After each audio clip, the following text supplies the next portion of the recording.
And back to show you some really pretty birds time on the ground, called helmeted scratching around for seeds, bright and blue heads, worms.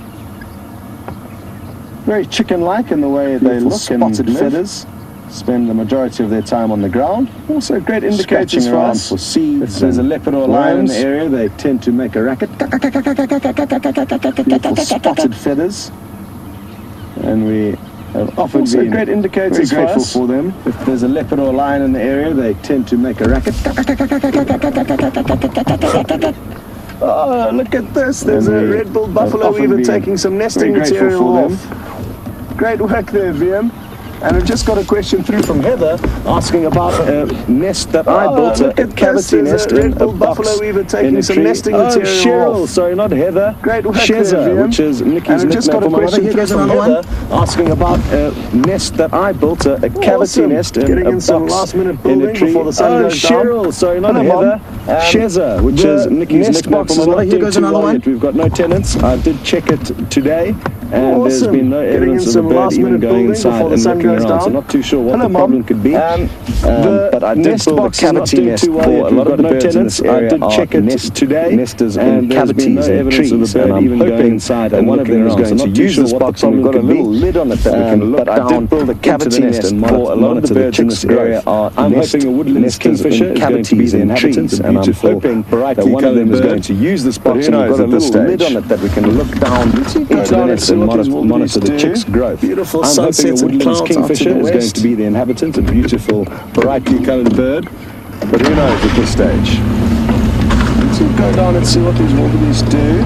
Beautiful sunsets and clouds out to the west. I went to Virtual Tourist in Dallas, and Virtual Tourist has proposed that possibly it's the scent of human on that nest box that's causing Virtual Tourist birds to in Dallas, steer clear of us, and it Virtual could Tourist very has well be the case. proposed that possibly maybe it's it's just the a scent little of bit too tainted human with human at the moment. on that nest And I'm box hoping it won't take that's long causing the before birds that to changes, steer clear of us, and it and we could get some very well be the case. inhabitants. So maybe it's Some of just the wildebeest a have little come bit down too for a tainted drink. with human at the moment, and I'm So hoping it buffalo. won't take long before that changes, and we get some inhabitants. Some of the wildebeest have come down for a drink. Oh, sorry, buffalo. And a hardy-dar ibis, needle-billed duck, is what I call them, and the wildebeest chasing it. Look at this. I'm only joking. It's not called the needle-billed duck. It's called the hardy-dar ibis, needle-billed duck. And that young wildebeest gave it a bit of a chase yesterday. Look It at was this. the buffalo that was chasing the wildebeest around. And it actually I'm only barged joking. over. It's not called the needle-billed duck. It's called the hardy-dar ibis. And that young wildebeest gave it a bit of a chase yesterday. It was the buffalo that was chasing when we saw that happen. And it actually barged over. In these dry times, the first newborn wildebeest will will fight amongst themselves over water. So we and all tensions will be high. So some skipped a strange things heartbeat do happen. when we saw that happen. But in these dry times, Animals will fight amongst themselves over water. and tensions will be high. So some Well, there's strange a whole things do classroom happen. of kids watching, and that's Jackie's class in Illinois. Hello, everyone, and thanks, Jackie, for bringing all your students on safari with Well, us. there's a whole classroom of kids watching, class and would like that's to know how old will the wildebeest Jackie's be when class in their Illinois. horns Hello, start sticking everyone. out. And thanks, And Jackie, probably at for around bringing all your 3 students you'll on see a safari small with us. Little bump protruding. Oh, now the wildebeest class are would having a like to go know at one how another. old will the wildebeest be when their horns start So in a sticking couple of out? months' time, you'll And see some probably at around 2 to 3 months. What's interesting is now you can see the adults' horns, how they now the wildebeest are grow having a go at one another. sideways out of the head. But when they are So young, in a they couple grow of months' straight time, up. you'll see some. And what I'm Reading. hoping to do is actually let's go and And look for a young what's interesting is now youngster you can see the adults' horns, how they to find one grow sideways out of the head. And we can show you what a But when they one-year-old's are young, horns they look grow like. straight up. Some of And the what I'm young from hoping to do last is year. actually Let's go where look you'll for be a able to young see what I mean, youngster how now. different it is. I think we will be able to find one young wildebeest for you guys, and we can show you what a running one-year-old's alongside horns us here, look like. taking us to the rest of the herd. Some of the young from last year, and that way you'll be able to see what I mean, how different it is. One wildebeest running alongside us here, taking us to the rest of the herd.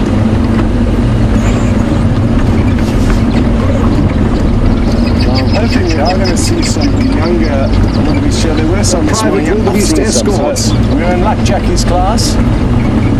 Just want to get up ahead of them for you. I'm hoping we are going to see some younger wildebeest here. There were some this morning. I've seen some. So we're in luck, Jackie's class. Just want to get up ahead of them for you. And then you can get a good comparison between a youngster and an adult. I know the one youngster that I wanted to show you is running away, but there might be another one. Oh, let's just stop here. It's looking back at us. So you see how the horns I kind know of the one go youngster that I straight wanted up. to show you is running away. So that would have been born this time last year. And let's just stop we'll be able to show you an back at adult us. now. Look very closely at his So you horns, see how and you'll the see how horns different it is to the straight adults up.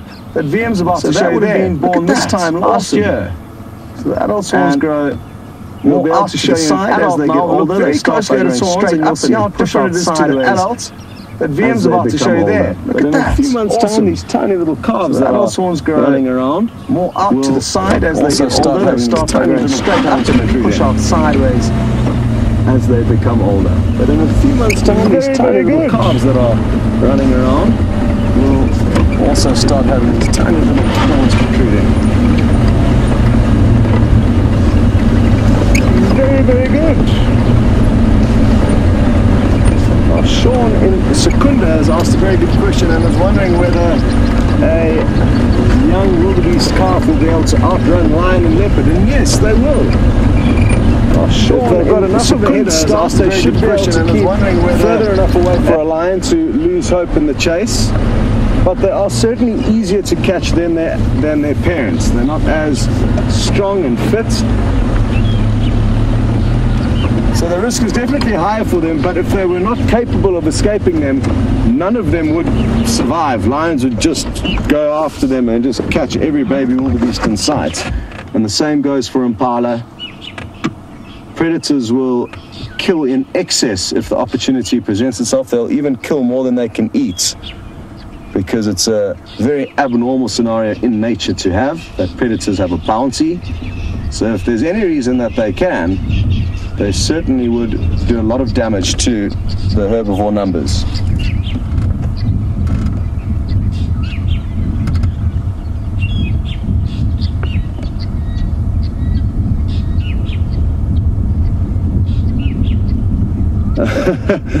Well, thank you very much, Gracie, who's just 8 years old, and she's reminded us yesterday about the sighting of the buffalo bullying this young wildebeest calf, and she mentioned that Brent gave the buffalo a timeout.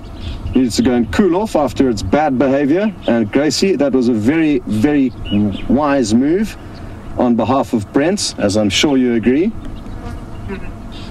Very strange behavior. Oh, there's some impala lambs running off in the background there. Babies everywhere.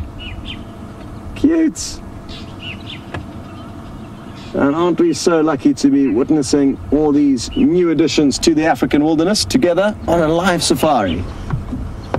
Absolutely awesome. I'm going to shoot up to quarantine clearings quickly. They're just up ahead. We might get some beautiful sunset shots from up there.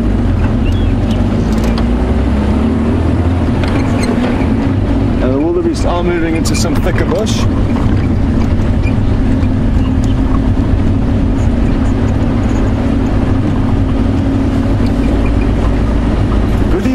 Sherry, and Sherry would like me to explain the difference between horns and antlers. Now, all the African animals have got horns. They are growing throughout the life of the animal, unlike antlers of deers, which are also bone, just like the horns, but they are fast-growing bone that are shed seasonally and regrow every season. They grow back bigger and bigger every season. And they've got a kind of velvet lining with nerves and blood vessels that is scraped off at the end of the season. And the horns of antelope have got a keratin sheath, so slightly different in composition, but both bony substrates. But the African horned animals do not shed their antlers as the deer will and moose will.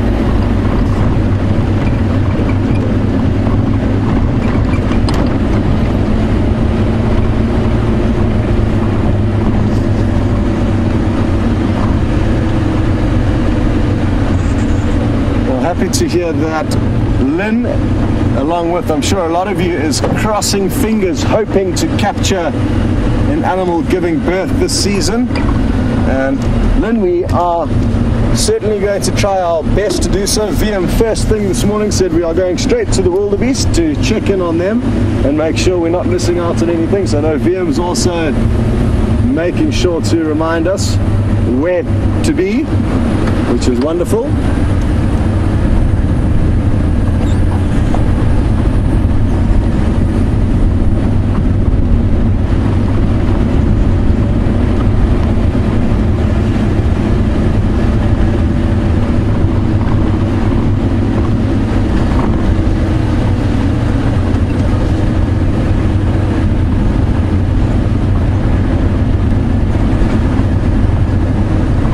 Sadly, the sunset is not as spectacular as I was hoping it was going to be from up here. But I'm going to answer one quick question from Elaine, and she would like to know how long will it take for the young wildebeest to start feeding on grass, or are they entirely reliant on milk for now? And yes, for now I think they are entirely reliant on milk, but probably within a week or 2 weeks they'll start nibbling on grass and slowly start substituting milk for grass until they're about probably 4 or 5 months old is when I'm guessing they get weaned out. But I don't actually know the finer facts for that, but I'm sure my guesses aren't too far off. Okay, well, I'm going to focus on finding Karula, the queen of Juvenile, the mother of the leopard we saw earlier. And while I do that, we are going to send you across to James, but let's just show you a bit of the vista from up here before you do, which is why we brought you up here. And now that VM's got his camera on it, it is quite a magical sight. But I think we missed the orange glows that may have been here a little bit earlier. Beautiful. Still a bit of a breeze this evening, so it's keeping us cool after what was a very, very hot start to the afternoon. It was 34 degrees Celsius, 93 degrees Fahrenheit when we headed out this afternoon. And it felt like we were driving through an oven, but now it is very pleasant. Good. Well, I hope you enjoyed that view. Over to James.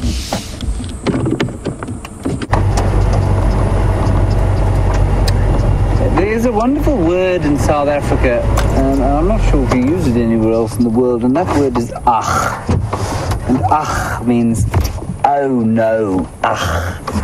And the reason I'm saying that is because we just had a black-bellied bustard that goes, what? That amazing call that goes like that, and he's just headed off into the bush, unfortunately. There is also a redback shrike, and I just want you to listen to the sounds of the night at the moment.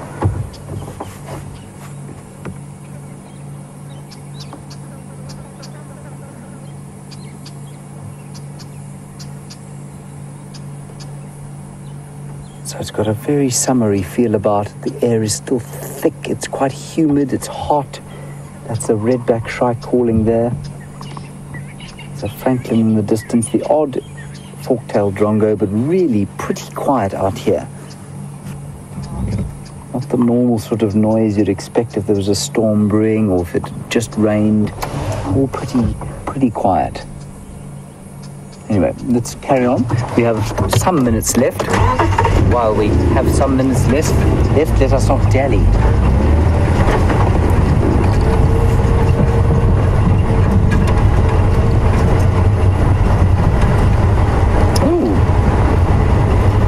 Continuing our slightly ornithological theme that we've had during the course of the day. James in New York, or Richard in New York. I think it might be James Richard in New York. I'm not sure. It's confusing to me. You want to know what nocturnal birds do we get here? We get a number of very interesting ones, mainly owls, lots of different kinds of owls, probably 5 or 6 different species of owl, and then we also get 4 kinds of nightjar, sometimes 5. And a nightjar is, I don't know that you have an equivalent, I think it's called a frog bird actually in some parts of Europe. I'm not sure if you have something similar in the States. but a very sort of cryptically coloured bird, lives on the ground during the day, sometimes in low trees, and flies about at night catching insects with this astonishingly huge mouth. And when you see it, the beak is very small, it looks very small, but when they open up the mouth, it's got an amazing pouch that opens out and whiskers, which allow it to knock insects into its mouth as it flies along. And that's called a nightjar, and we've got 4 or 5 different kinds of nightjars. So those are the main kinds of birds that we get at night. I'm just trying to think if there are any others. I think it's mainly the owls and the nightjars. And of course the woodland kingfisher will continue doing his sort of nightclub birds, those. So you can definitely see that the light has gone. I should probably turn on a bit of a... There we go. Put some light on the situation. Maybe retrieve a spotlight. This is the spotlight. I prefer this one. And just see if we can't spot a leopard.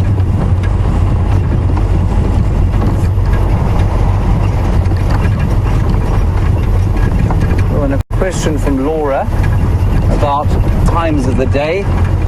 Laura,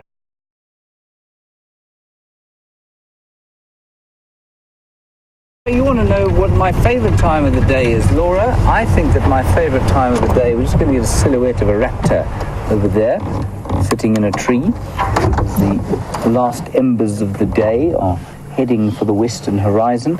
Laura, you want to know my favorite time of the day? I'd have to say dawn, followed closely by this time of the day. I do love the dawn, though. It's crisp. Well, it's not often crisp this time of year, but it's certainly cooler. And it's just a lovely atmosphere. I can't tell what that bird is. So just before the sun rises and then as the sun has risen is my favorite time of the day. And it's funny, you know, when I was a kid, I hated getting out of bed. I still don't find it the most entertaining activity in the world. But to experience the dawn every day is one of the rare pleasures of working this job. Well, it's one of the many pleasures, actually, of this job that we do. So, Laura, thank you for that. I also do love this time of year, at this time of the day, when it's that sort of changing of the guard, when the sounds of the night come out and the sounds of the day fade as the birds go into their nests and head to their little roosting spots. The owls come out, the nightjars come out.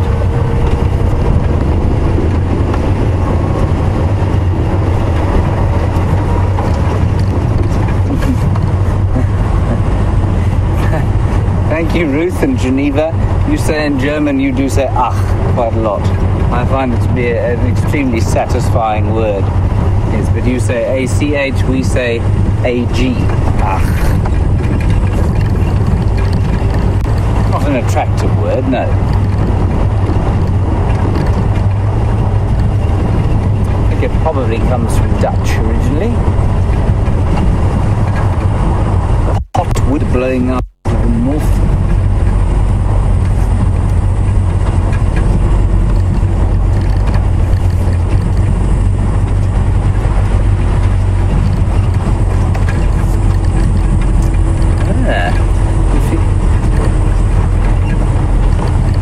Fiona from the UK, you say in the US you think that there is a nightjar called a whippoorwill. I've definitely heard of the bird called the whippoorwill. I couldn't tell you what it looked like, so maybe it is a kind of nightjar. And I think, I mean, if I was to say the term or give you the term frogmouth, I know that there is a bird somewhere in the world called a frogmouth, and it's related to the nightjars as far as I'm aware. Hear one or two things here. Let me just turn off. We'll see if we can hear a nightjar or two.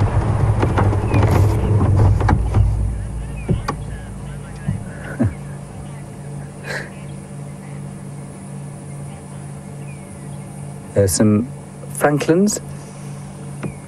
And that's what I wanted you to hear. The magpie shrikes. There's also a white-browed scrub robin.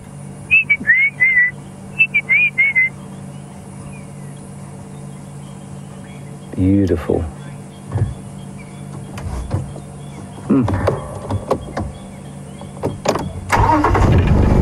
All right, you say you are being very brave here because you're prepared to make a call on that bird silhouette. You're going with brown snake eagle. I don't know any better, to be honest, so I'm happy to go with your call. I wasn't brave enough to make a call on that one. Could well have been Raisa. They do like to sit exposed like that, so it may well be. And I'm interested that there are no nightjars calling. Often at this time of year we do have the fiery neck nightjar and the square-tailed nightjar, which sounds like a sort of a melodic machine gun.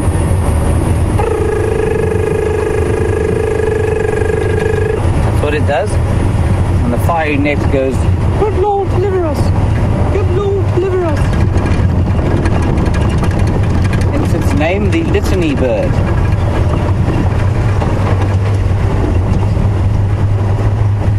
I'm still hoping desperately that old Karula will come and not disappoint me and pop out where I said she might. So we'll do one last turn past the Gallagher waterhole and see if she isn't there.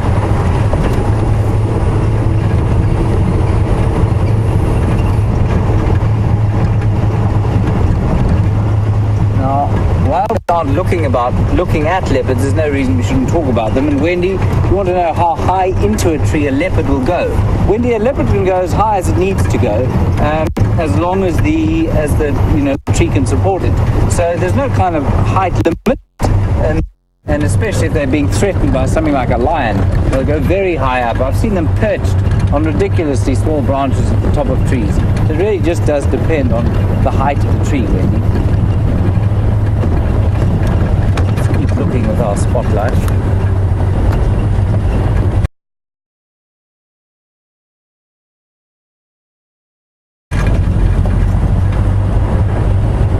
Might see some shining eyes.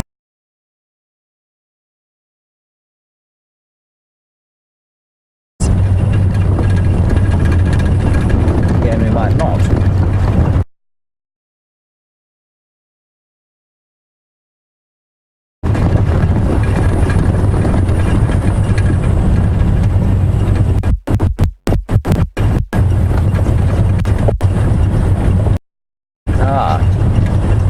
Jen and Eric in Pennsylvania, apparently you're new viewers.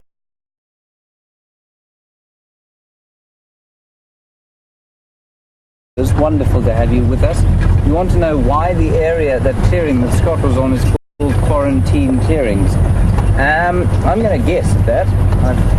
I actually don't know myself. I'm assuming that there was at one stage a quarantine boma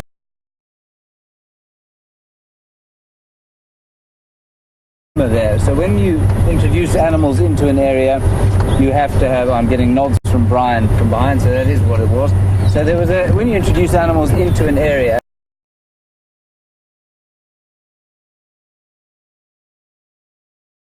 you put them in quarantine for a while, you put them in a alarm calling birds in here, upset drongos. Let's just have a look. So if you introduce things like sable or wildebeest or that sort of thing, you'll have to put them inside the quarantine area for a while.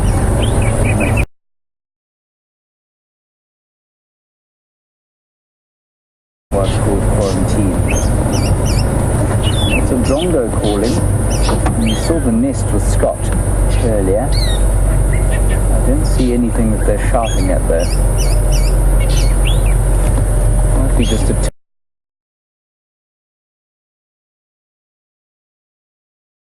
territorial battle going on.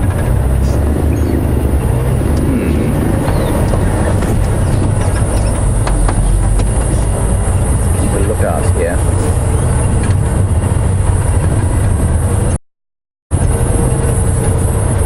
Right, so one last turn past the Gallagher waterhole, and we'll head for home.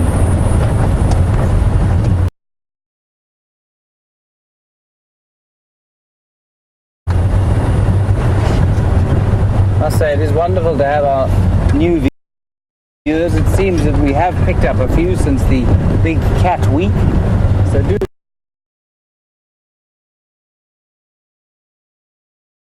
tell all your friends, tell the taxi driver, tell the cashier at the supermarket.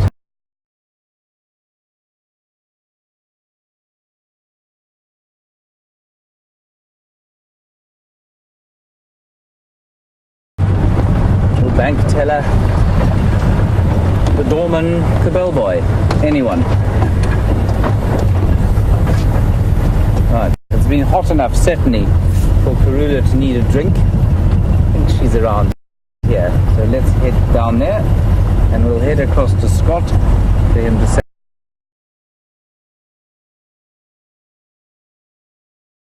goodbye to you, and then if I see the leopard I will say goodbye to you with the leopard.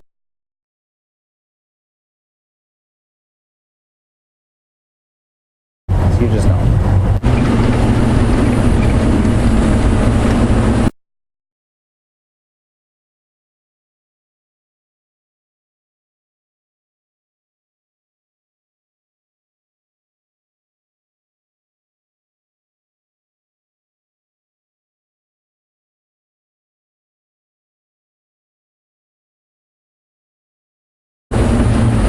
So, we are just on the other side of the quarantine clearings that James has just been telling you about. They are over to our left.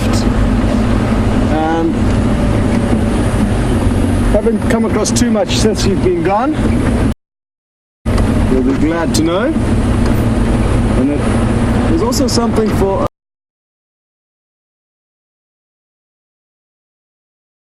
a lot of the new viewers to factor into what's going on here, is that when you are out on safari here as a regular guest, you do not have the joy of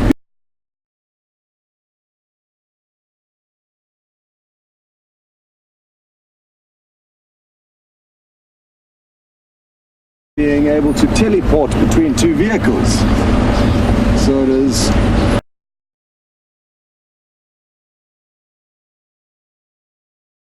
one thing that helps our experience, bring you more action as opposed to when you are out here with just one guide and one vehicle.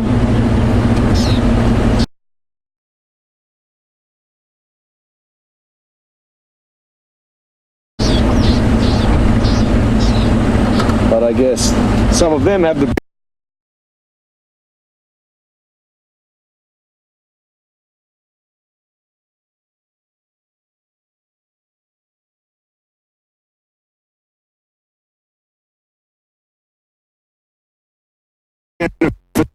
traversing area than us, and that sometimes could be more useful than having two different vehicles in a small area, which is a problem we kind of are facing at the moment. But we are hoping to get more land and be able to take you further and deeper into the Sabi Sands.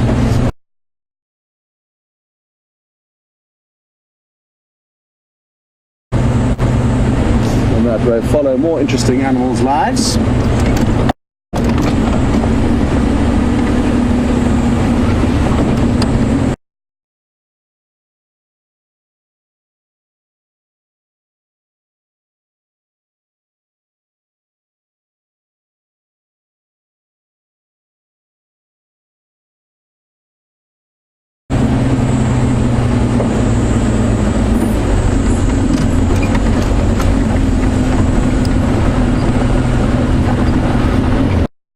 Tama has just mentioned about why don't we go and do safari live in Kenya or India.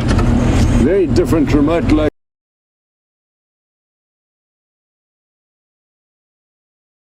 locations. And Pamela, I couldn't agree more. Both of those destinations are high up on everyone here at Safari Live's wish list. And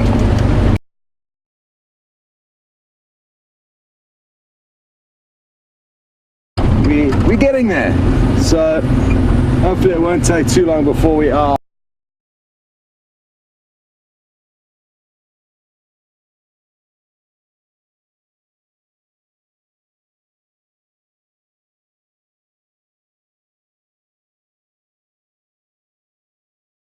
elsewhere taking you on safari, and I don't think we are too far away from that. Let's just hope the following year brings us lots of adventures together. It certainly is possible.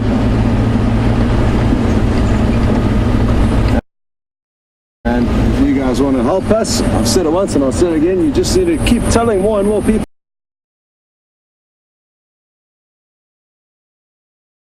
about this, and the more people that tune in, the more places we'll be able to take you.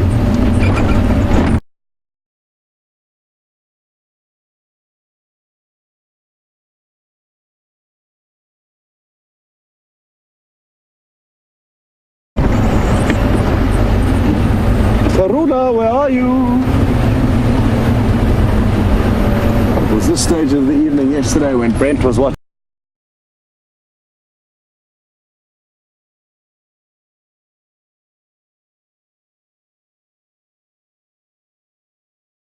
her hunt. It was incredible stuff. Low lights, all you could see were her eyeballs. Really cool.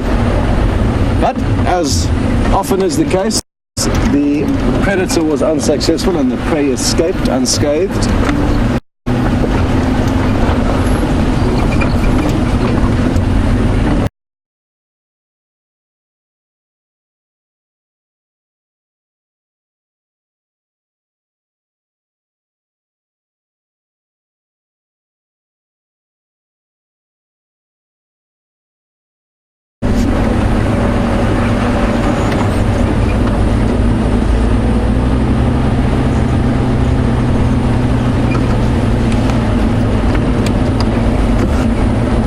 James was telling you guys about leopard and how high they can climb into a tree, and now Rich King has just asked, have I ever seen a leopard getting stuck up in a tree? And no, Rich, I have never seen or heard of a leopard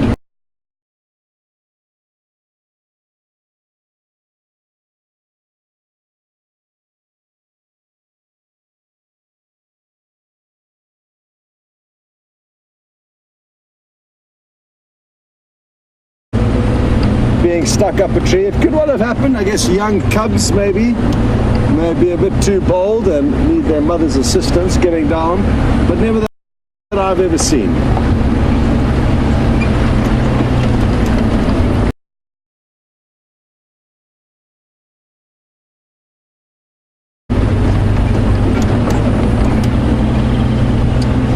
Okay everyone, well it's time for me to say goodbye and thank you so much for joining in on the adventure. Also, I must remember to thank the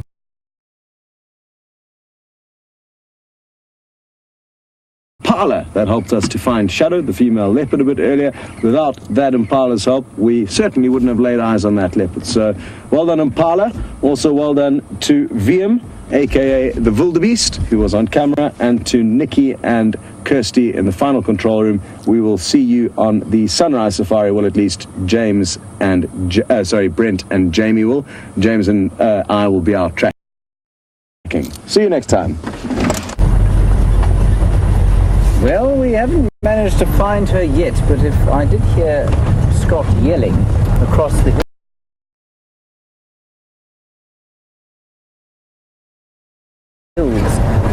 Karula, where are you?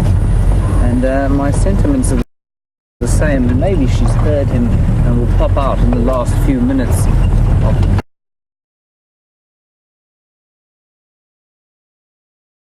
drive.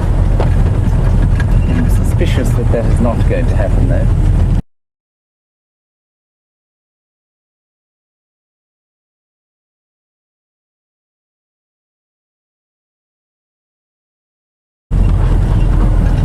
It's been a hot day.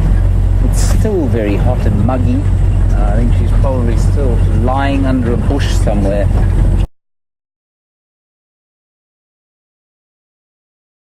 Trying to maintain some kind of cool body temperature. Dennis, thank you very much for your information from Canada.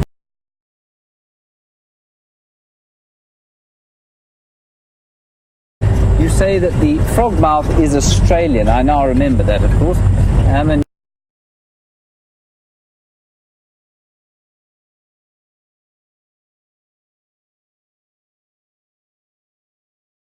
you say it looks a bit like an owl, but is more closely related to the nightjars. So thank you very much for that, Dennis.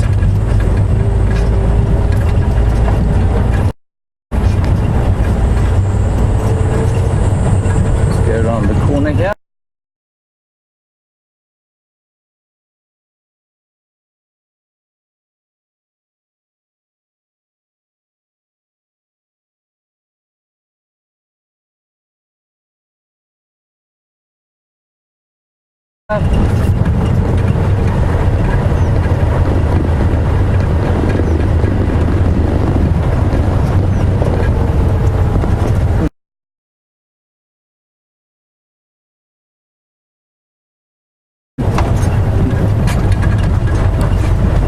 B. Keith, you say you've just booked yourself a night at Arethusa for the 31st of December. That's quite a night to come out here. I hope you have a marvellous, marvellous time. We will be celebrating the new year with you from just... Oh, Brian.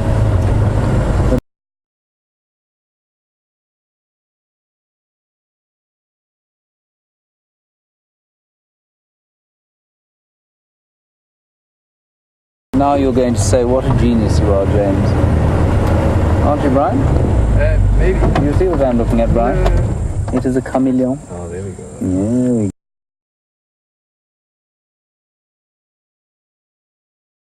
go. See? There is a chameleon there, everybody. You can see.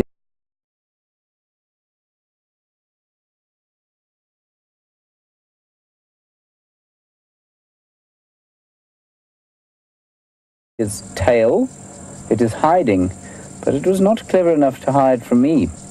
All the nests in this place are very definitely clever enough, but not that chameleon. There we go. Good. Well, I'm glad we managed to see that. That is a flat-necked chameleon. So, B. Keith, you can have a good time.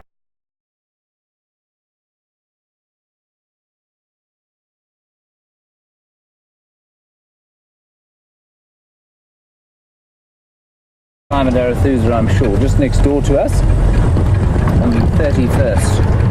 As we herald in the year 2016, if you can believe it. I know everybody says that every new year, but it's still equally amazing every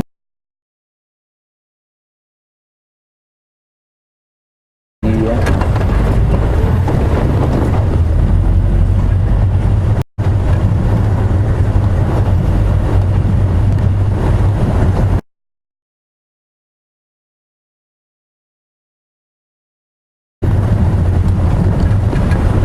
It's just about time for us to wrap up.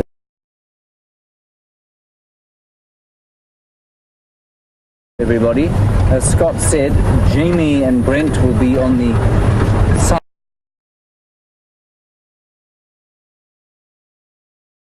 sunrise safari, morning game drive. Not sure what.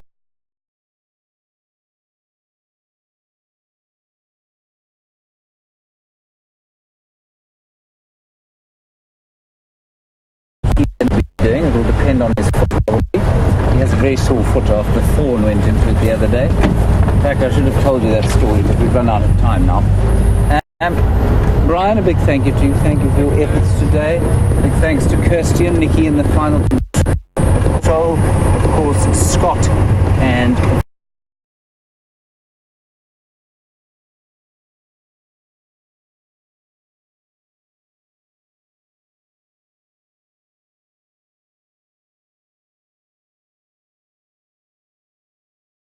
I'm on the other vehicle, and we will see you in the morning. Thank you for your questions. It's been a wonderful afternoon of conversation.